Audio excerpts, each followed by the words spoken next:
안녕하십니까. 동학혁명 때 우리 백성 절대 다수가 동학을 신봉했고 3.1 독립선언 때만 해도 천도교 신자가 기독교 신자의 몇 배나 되었습니다. 그 시절 고대와 동덕여대 그리고 수많은 학교가 천도교 휘하에 있었습니다.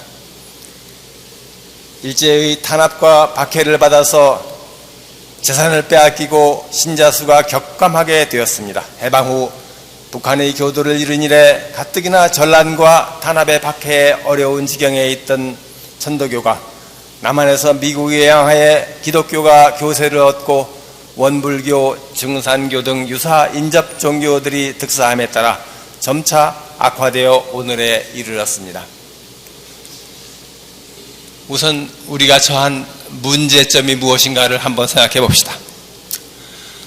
동학은 창도 이래 민족적인 종교와 맥을 같이하여 온갖 모순과 혼돈의 죄악으로 가득 찬 사회를 개혁하기 위한 사상적 기초를 제공했고 급기야 가보년 반봉건 항쟁과 그에 가을 척외 항전의 이념적 기초를 형성했습니다.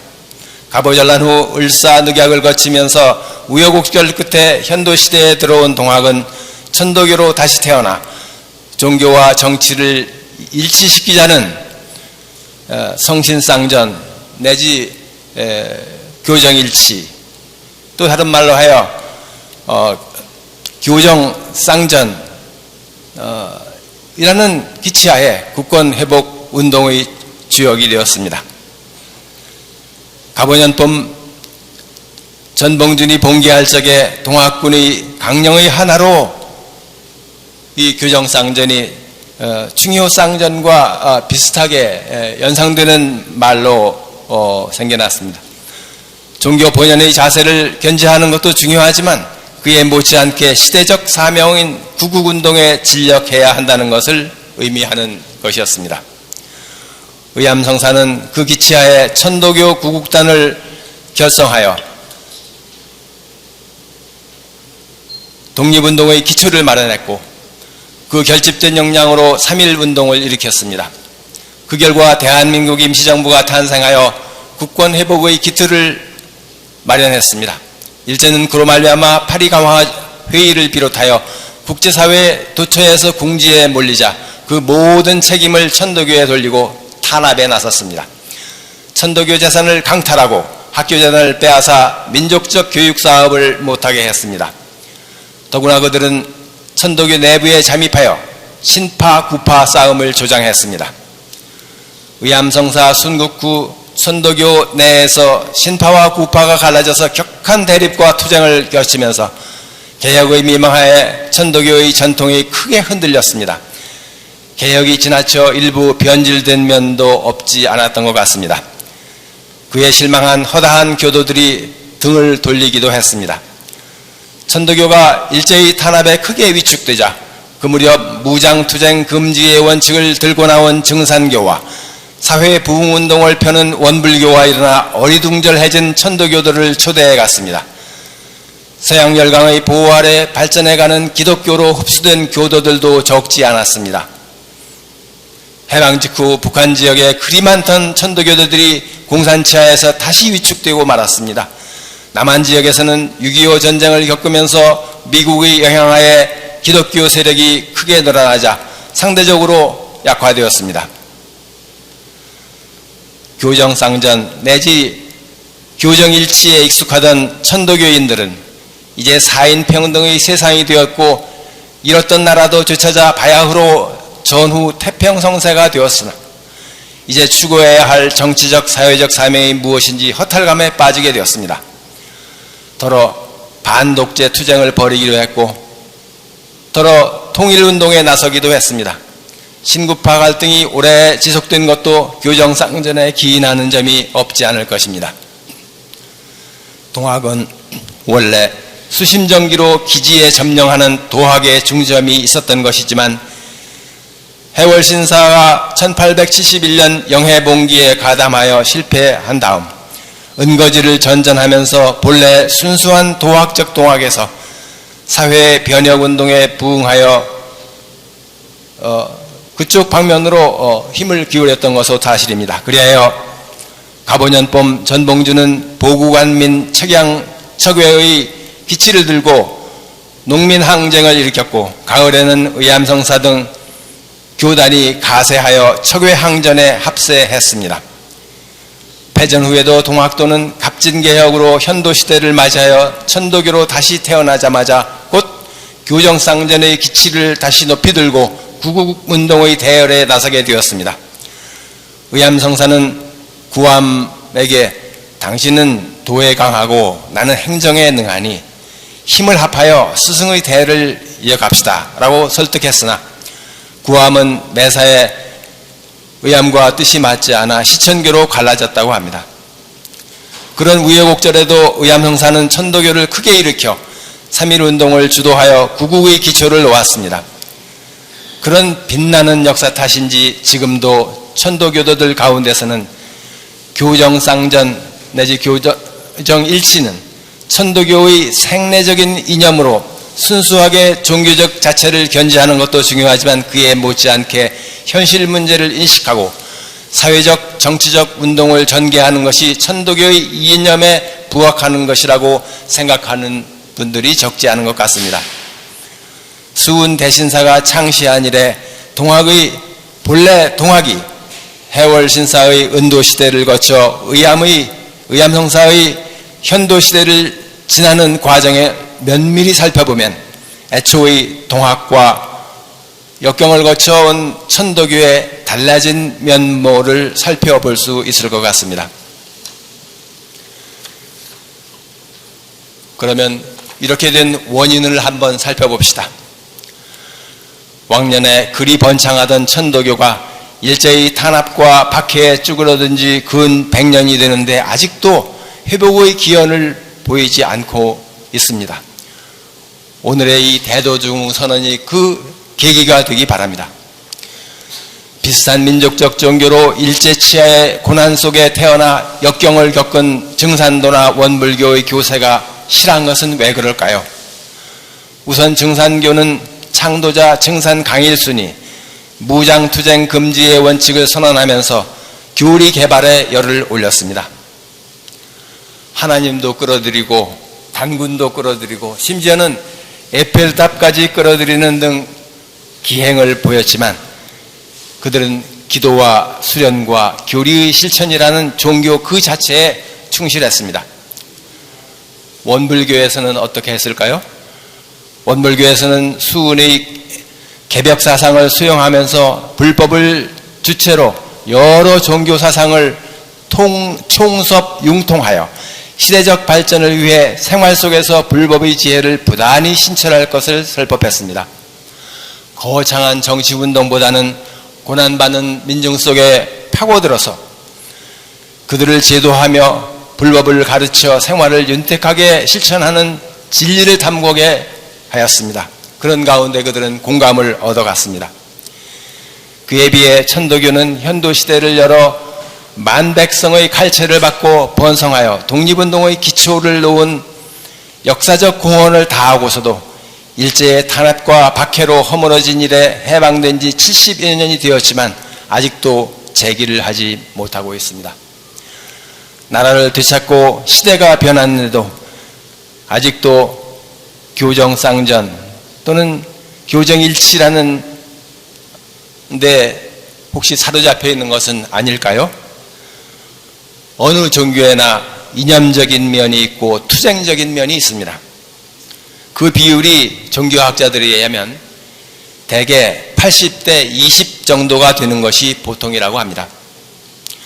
물론 시대적 상황에 따라 증감이 있을 수는 있는 것이지만 항쟁적 상황이 끝난 다음에는 당연히 종교 본연의 자세로 돌아와야 하는 것입니다. 역사를 한번 봅시다. 프랑스 혁명의 인권선언에서는 종교를 정치에서 해방시켰습니다.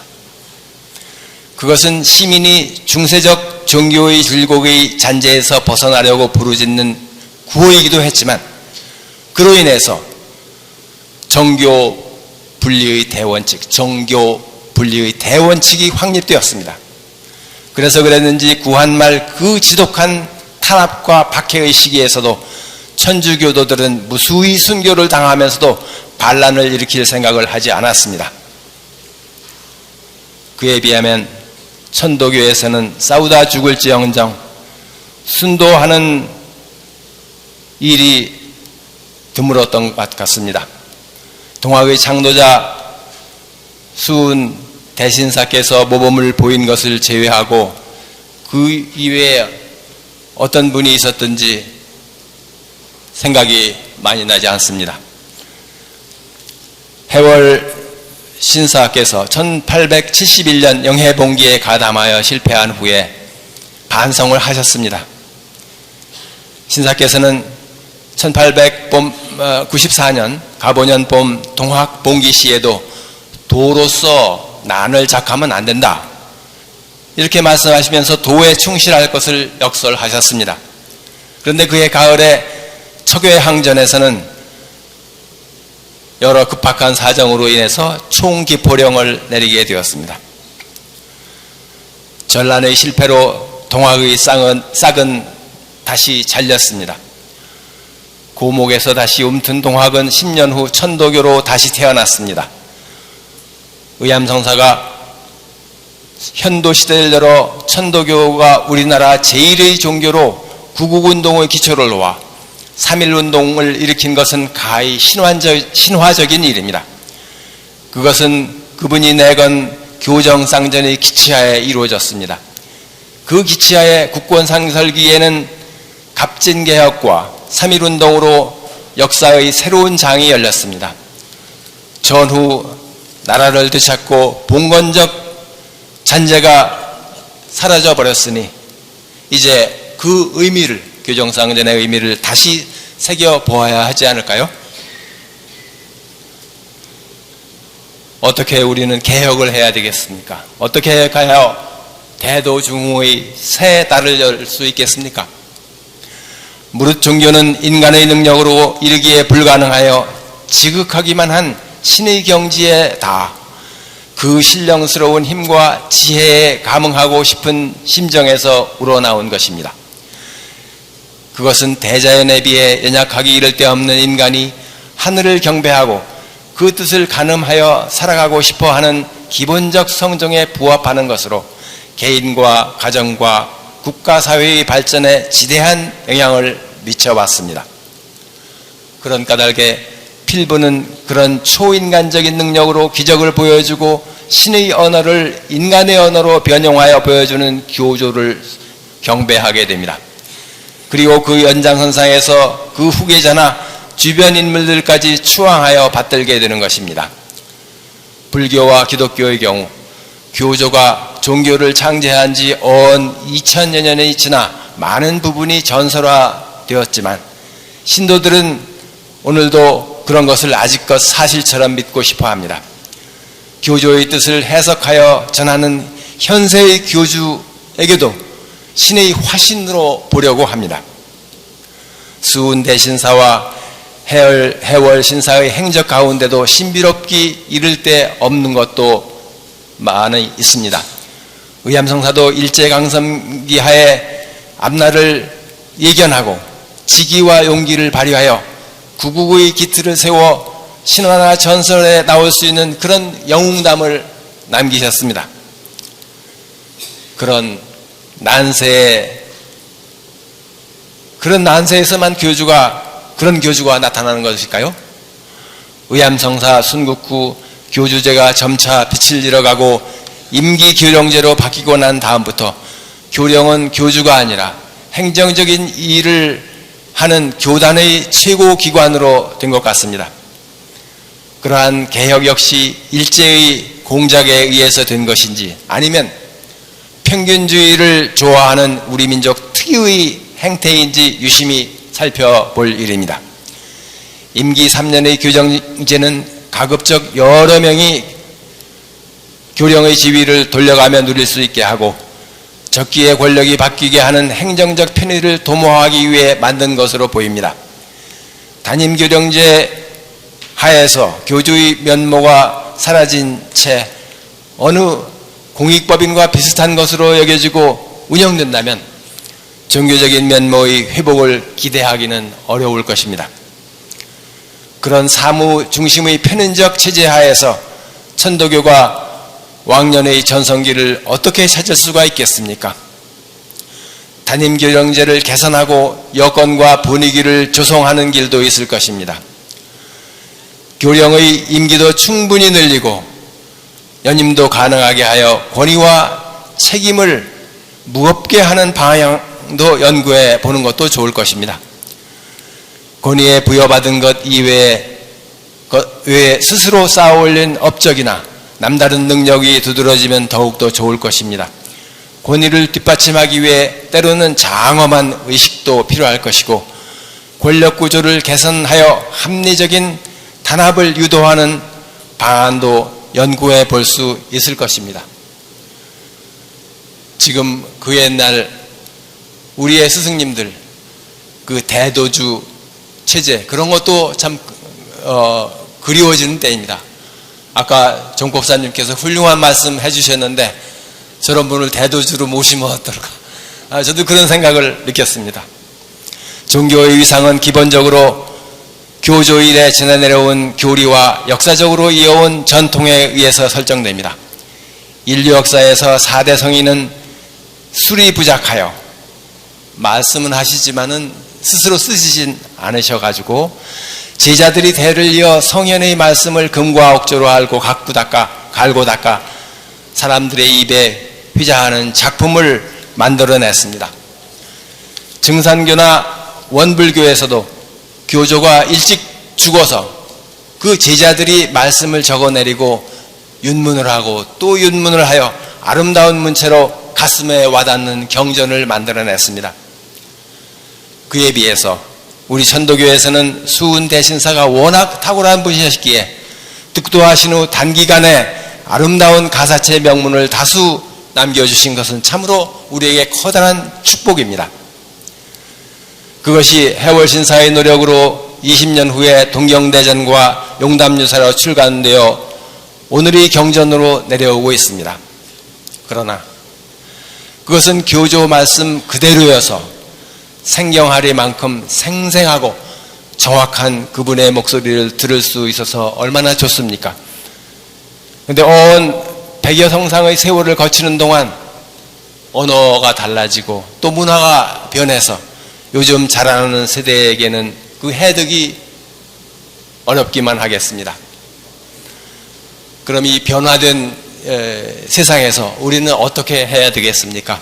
그 실천 방안을 한번 모색해 봅시다. 천도교가 번창하기 위해서는 무엇보다도 제 생각에는 종교다운 내용과 면모가 충실하고 근사해 보여야 되고 마음에 와 닿아야 한다고 생각합니다. 구시대적 교정쌍전, 그럼 그 시대에는 아주 적합한 것이었지만 세상이 변한 때에는 좀 다르게 해석을 해야 되는 것이 아닐까 이렇게 생각해 봅니다. 수은 대신사의 동학의 출발점으로 돌아갑시다. 대신사의 지성과 노력으로 기지에 점령하여 무국대도를 이루어내어 창생을 지도하던 시절에 구도하던 그 지고의 심정과 자세로 돌아갈 필요가 있다고 생각합니다. 지금이라도 득도한 분이 계신지 주위에서 살펴봅시다. 우리 정법사님도 시일 때마다 모시고 말씀을 드렸으면 좋겠습니다. 구도의 말리길을 걷는 태도를 견지하며 도학의 태도를 걸으며 교리에 충실하여 유지 발전시켜야 할 것입니다. 잘 나가는 종교들을 봅시다. 그런 종교에서는 이념과 투쟁성을 아까 말씀드렸지만 80대 20 정도로 본다고 하지 않습니까? 우리 천도교도 그 종교학자들의 진단을 한번 받아볼 필요도 나는 있다고 봅니다. 경영에 관해서 우리 천도교의 재산 관리하는 것도 또 경영학자들의 전문가의 진단도 받아볼 필요가 있을 겁니다. 일제 때 나라가 넘어가고 민족이 죽어가는 그런 난세, 그럴 때라면 모르지만 이미 평화 시절이 된 지 오래인데도 투쟁에 관심이 많아 종교성을 소홀히 한다면 그만큼 종교성이 저하되었는데, 저하된 종교에 누가 감동의 눈길을 주려고 하겠습니까? 만일 천도교가 성대하던 과거에만 추억하고 안주한다면 변하던 현실에 부응하는 데 한계가 있을 수밖에 없을 것입니다. 교도가 많던 시절에는 성미만으로도 교단이 풍성했습니다. 자금이 넘쳐 흘려 학교 사업도 했고 3.1운동 때는 타종교의 재정적인 지원까지 우리가 해주었습니다. 교도가 지금 얼마 안 되는 오늘날에 와서는 현상 유지조차 하기가 어렵게 되었으니 이제 비록 작아진 재단이 남아 그 운영의 묘를 살려야 되겠습니다. 자금의 운영에 관해서 자체적인 자산과 함께 전문가의 경영 진단을 한번 받아봅시다. 평화 시절에는 대개 사람들이 생활이 향락에 빠지기 마련이어서 신에 대한 구복도 별로 필요가 없다고 생각할 수 있고, 점령이니 심령과 소통이니 하는 것도 먼 이야기일 수가 있습니다. 그런 가운데 우리 천도교에서는 내세 문제에 대해서 이 말씀을 좀 이렇게 좀 덜 해주셔가지고 겁을 덜 내서 그런지 헌금을 척척 내는 사람들이 타종교에 비해서 지금 요새 좀 적어진 것 같은 느낌이 있습니다. 구한 말에는 교단에 재물을 바치면 제도가 바뀐다고 했고, 일제 강점기에는 헌금을 내면 나라를 되찾을 수 있다고 했습니다. 오늘날과 같은 태평성대에는 종교의 필요성마저 감소하는 추세에 있습니다. 변화된 현실에 부응하는 교리를 개발하고 또 사회 수요에 부응하게 하는 것, 그런 것을 한번 연구해 볼 필요가 있다고 생각합니다. 그런 가운데 교단을 튼튼하게 하려면 우선 교도가 많아야 되겠는데 무슨 수로 교도를 늘릴 수가 있겠습니까? 아까 그 포덕하신 분들에 대해서 표창도 하고 그랬는데 참 좋은 방안이라고 생각합니다. 우선 우리 그 종교성을 높이고 또 교회에 나와서 설교를 들으며 크게 감동하게 하는 것, 그것이 기본이라고 생각합니다. 또 그러한 교화의 말씀이 실생활의 접목이 되어서 좋은 효과를 나타낸다. 이 혼란스러운 세상에도 자신감을 가질 수 있다, 힘을 주신다, 이런 생각이 든다면 교회에 나오는 사람 수가 늘어날 것입니다.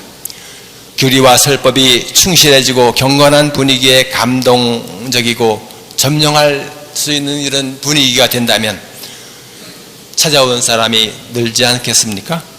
또한 손에 쏙 잡히는 경전, 눈에 쏙쏙 들어오는 고운 문장으로 시적으로 표현된 그런 경전, 그런 것도 아쉽겠습니다. 지금 자라는 세대한테는 그런 것도 필요할 것입니다.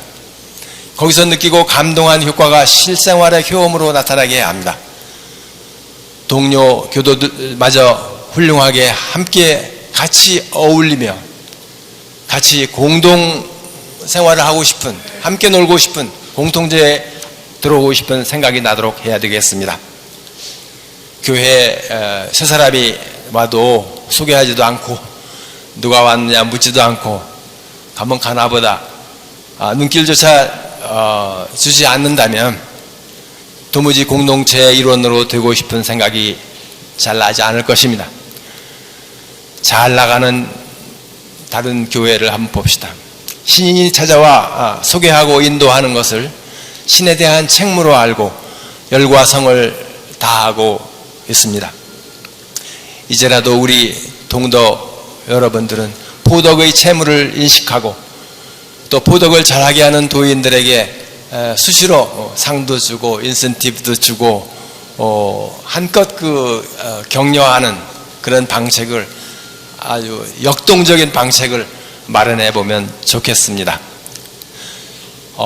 증산도만 해도요. 증산도. 길거리에서 행인을 잡고 예쁜 간이 경전을 주면서 자기네 행사에 한번 와보라. 또 더러는 수백 리 길을 버스로 실어 나르고 자기네 본산을 보여주고 동참하라고 설득합니다. 또 가끔 전화를 집에 걸어가지고 환심을 사려고 노력하기도 합니다. 원불교에서는 어떻게 할까요?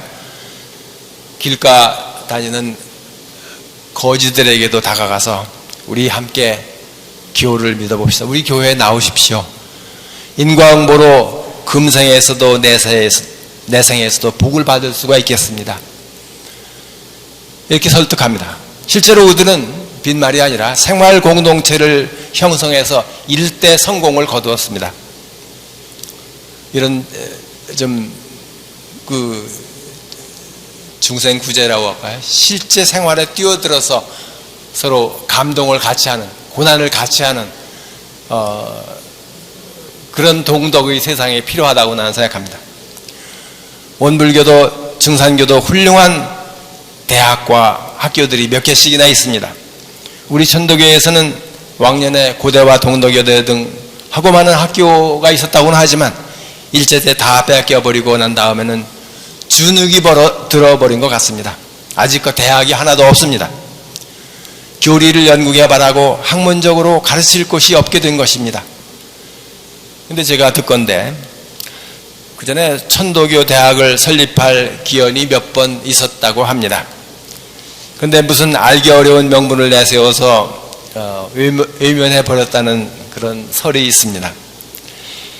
아마 제 생각에 의암성사 같은 그런 경영의 귀재 같은 교주가 계셨더라면 그런 기회를 절대로 놓치지 않으셨을 겁니다. 아마 없는 기회도 만들어내셨을 겁니다. 그래서 오늘 이 현도기념일을 맞이해서 대도중흥의 새날을 맞이해서 우리 한번 다짐을 한번 다시 해봅시다. 의암성사 같은 분은 동난의 전란 속에서 패배하면서도 동학의 싹이 잘라졌는데도 그 그루터기에서 싹을 피워내서 현도시대를 열었습니다. 온 나라 강산이 충이라는 교세를 과시했습니다. 그분이 가시고 난 다음 근 100년이 다 되어 가도록 천도교는 아직 다시 일어나지 못하고 있습니다. 그것이 일제의 만행에 의한 것이었다고 하더라도 동학전란에 패망했던 그 시절 을미년, 정유년 그 시대와는 지금 우리가 비교할 수 없을 것입니다.